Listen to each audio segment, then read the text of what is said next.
Start of Seth Thibodeaux' 7th season as head coach of the Nicholls baseball team has arrived. February 17th, take on Wake Forest, University of Houston tournament, off and running. You had a 14-16 season in Southland Conference last year, but that doesn't begin to tell the story of what you were able to witness with the youth movement. Freshmen and sophomores were 5 of your top 7 hitters. Kyle Knopf, Gavin Webby, both all conference. They combined to hit 327 and under 400 at bats. What did last year do for your youngsters as they prepare to take a leadership role this season? Well, you're right, but not only that, you lose your best player at early in the season, opening of the conference season. So when Kyle Reese went down, we had no choice. We were forced into Kyle Knopf. You're now our 3-hole hitter. You have no choice. Gavin Webber, you're hitting in the middle of the order. You have no choice. Ethan Valdez, I know you're a freshman, but you have no choice. You have to be a difference maker for us. The same thing with Joey Morales and some newcomers in there. It was really neat, and so we knew that it was really a transition type year. But it was a joy for us as coaches to be able to work with these young guys and get them prepared. So all of our trials and growing pains and everything that we went through last year was all for, being able to prepare for obviously for this year. And so we're ready for it and we're excited about it. You can prepare your players as much as you want, but there's a lot of lessons they have to learn on their own. You end the season sweeping the University of New Orleans. You finish in a 3-way tie for 8th place. Top 8 teams make the Southland Conference tournament. 3-way tiebreaker knocks you out of the playoffs, even though you took those last 3 games against the team that you tied with. How much additional motivation was that weekend for your players approaching the offseason, reigniting their goals? Well, what I really noticed is a hunger, a passion, and huge disappointment when we had our final meeting, and then they go off in summer ball, and everyone had tremendous summers. Yeah. And there was a hunger there, and there was communication that I had never had before with the team.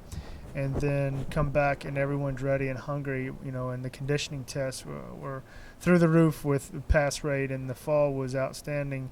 In terms of communication and being able to, grasp our system and what we're trying to accomplish, we're able to do a lot more because of it. Does that make us a better team? Yeah, it does. We're going to be a better club.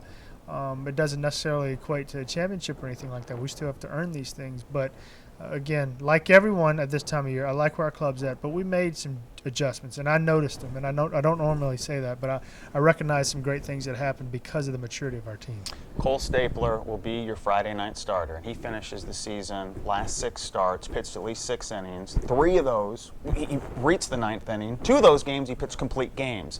Does not get drafted in the Major League Draft in June. Surprising. Day he finds out he doesn't get drafted, he pitches a shutout in the Cape Cod League. Didn't take long for Cole to find extra motivation as he returns for his final season.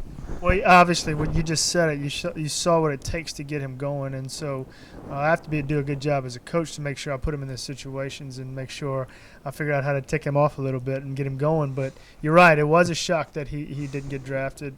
But, he's in the Cape, and he grew so much there, and the way he acted and handled himself, he's easy to talk to, coach now, and he's going to get his opportunity to play pro baseball. But I really believe in my heart that winning a championship at Nicholls is important to him, and I think that you're going to see a really competitive Cole Stapler this entire season, and he's ready for the workload. He's so intelligent when it comes to doing what he wants with a baseball and getting ahead of hitters. And where he was at 2 years ago at this time to where he's at right now is unreal.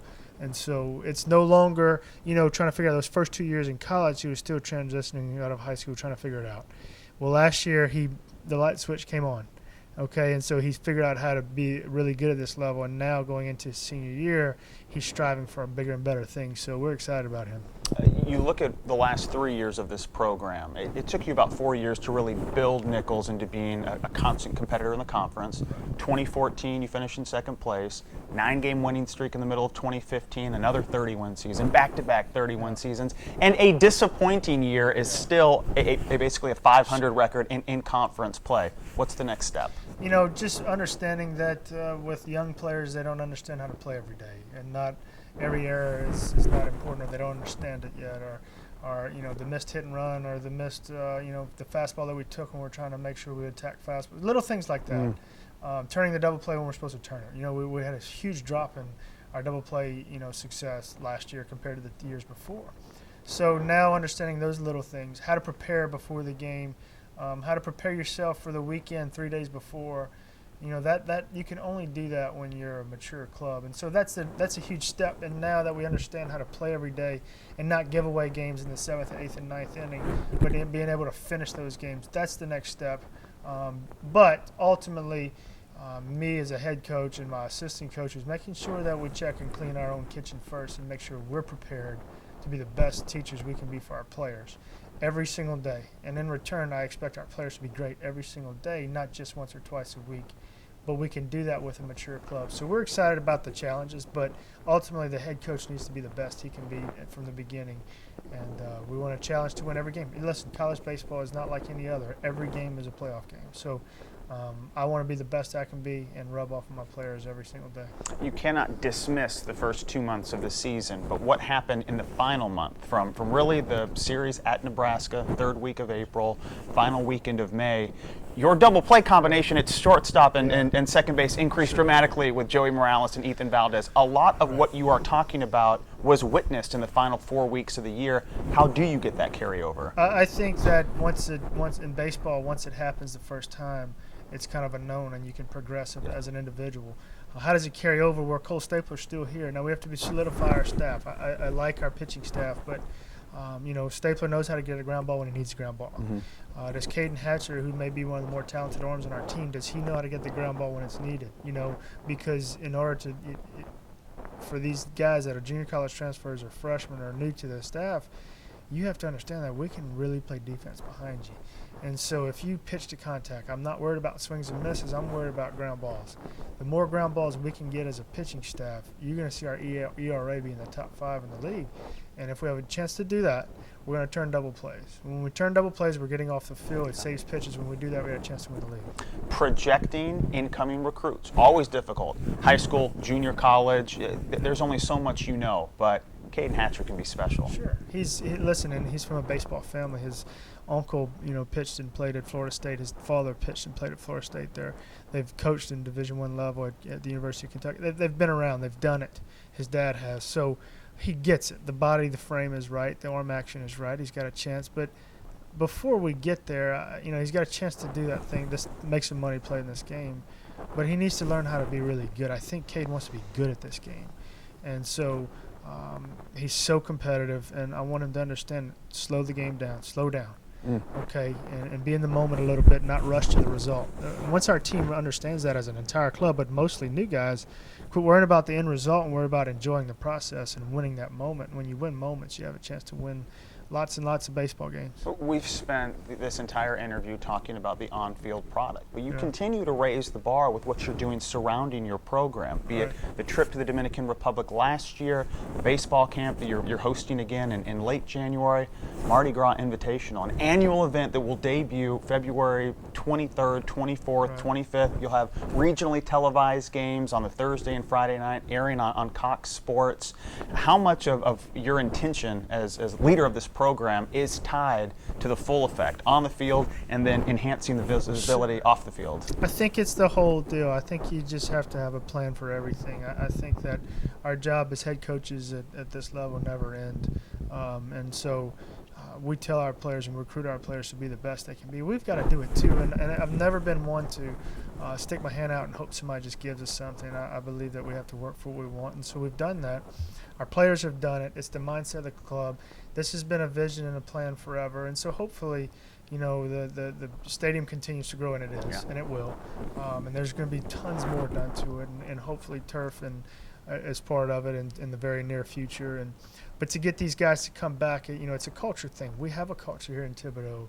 We have a cooking club. We have people that enjoy college baseball here, and they enjoy our team. So it's the big picture. It's not just fungo hitting. Baseball is 10% of it. It's everything else. And a wise man told me that a long time ago. You just make sure the bathrooms are clean and the coffee's hot, and they're going to come back. And so everything matters. It's detail, and they're going to continue to come back. But the growth of the stadium is important, and it should be. And that's my job, to make sure that it's better than it was when I got it. And so we're going to continue to do that. Players are going to continue to do their part. And it's a family atmosphere. It's a family product, and we're going to make Nicholls baseball special forever. It's a family atmosphere on and off the field. You welcomed your second child into the world in late 2016. Blake Adele, what does her future look like with Colonel Baseball? Well, as you pointed out, her initials are BAT, B-A-T, Blake Adele Thibodeaux, so I didn't even realize that until you pointed it out, which was good. But Blake is going to do whatever her big sister does. Basically, that's what's been happening. Blake is 3 months now, and Ella is 2.5 going on 23.5 right now. So basically, whatever big sister says, little sister has no choice. And so she don't even get to cry at 3 months old. Her sister puts her in place. But it's a treat. So much fun to just see them and have them to go home to after a game, whether it's a win or a loss. It's awesome. But I'm fortunate to have a wonderful family and 2 beautiful daughters and a beautiful wife. So I'm very blessed, and I have a wonderful group of young men in our club. And I work for a wonderful university, so I'm not sure how I can ever sit here and complain about what we don't have, because I'm blessed with a lot of fortunate things, and hopefully we can continue to grow. And you continue to keep your coaching staff intact, which is really difficult to do when you have success. And you've had coaches that have moved on to bigger jobs, but to have Zach Butler back, to have Walt Jones, to add a couple GAs, Walt Jones celebrating the birth of his firstborn as well. Yes. There's a family atmosphere that's spoken of, and then one that plays out every day. That's right. That's exactly right. And the relationship and the chemistry I have with our coaches is big. And I've loved watching them grow, but I'm growing as well too. So we work hard together. We work, and these guys are loyal. I think that we hire loyal people here, and when you hire the loyal people, great things happen because you can work together. But when you hire, someone that may want the glory for it, then it's not going to be that much fun. And we've been fortunate to have great workers and assistants here that have done things for the betterment of Nicholls and not themselves. And so when you do that, man, listen, there's only 300 jobs like mine in the world. We can go find other jobs anywhere. This is a unique, elite, special job, and we take it and we use it that way, and we appreciate it in that and treat it that way. How has being a head coach and then having the birth of 2 children affected you as a man, affected you as a coach?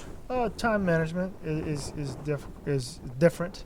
And time, it's different because my wife and I's jobs we're not on schedule. Yeah. She's in the medical field, and she could be, at work at 6 in the morning and not back until 10 at night, and that's basically my hours too. So it hurts me, and it just bothers me. I just want to make sure that I'm always there for my little girls. And so during this season is a challenge. When my wife's working all weekend with these hours, and my little girls are stranded somewhere at somebody's house because I'm on the road, maybe out in Texas or Arkansas somewhere, it's a challenge. But fortunately, we have great friends here in Thibodeaux and great family around the area that are able to help. You opened the season on the road against an ACC and an American Athletic Conference opponent, return home, and to debut this team, this product, in the first Mardi Gras Invitational, community has something special to look forward to. Man, I think this is going to be a treat. It's, Thursday night baseball, Thursday night college baseball is not normal, and it is unique. And so when we can host a team from New York and have that to kick things off and be on Cox Sports, an awesome situation for us and for Nicholls, and to just establish and display our university, not just baseball, but to show people what we have, what we're building, and how special this place is. It's just going to be a lot of fun. I'm excited about it. We have a huge challenge the week before that over in Houston with Wake Forest in Houston, but to be able to come home and play those guys here, and I am proud that we have Grambling and Southern as part of this thing, but to bring 3 New York schools like Hofstra, Wagner, and LIU Brooklyn, 3 schools that you've heard of but you never get to see. When is the last time, or when is the next time a youngster is going to be able to watch Wagner or Hofstra or Brooklyn take the field against the Colonels? And so that's exciting and fun, and who knows, whenever you play these guys from up north, you may not know a whole lot about them, but as Stony Brook has proven, these guys may be in the postseason quick. And so they all play in great parks, and they have great players in New York too. I don't think anyone in the South understands that these guys have really good players, and they're very, very well coached. I have a lot of respect for all their coaches there. And so I think it's going to be a high level of baseball. It's going to be a lot of fun and a unique atmosphere. Coach, what a season we have to look forward to. Best of luck in 2017. Thank you. Thank you. I'm really excited about this club, but we're going to take it one day at a time and enjoy the process. Check out the schedule, GoColonels.com. February 17th is the opener in Houston against Wake Forest. We'll have a full broadcast schedule on ESPN Radio New Orleans once again in 2017. With Colonels All Access, I'm Bryant Johnson.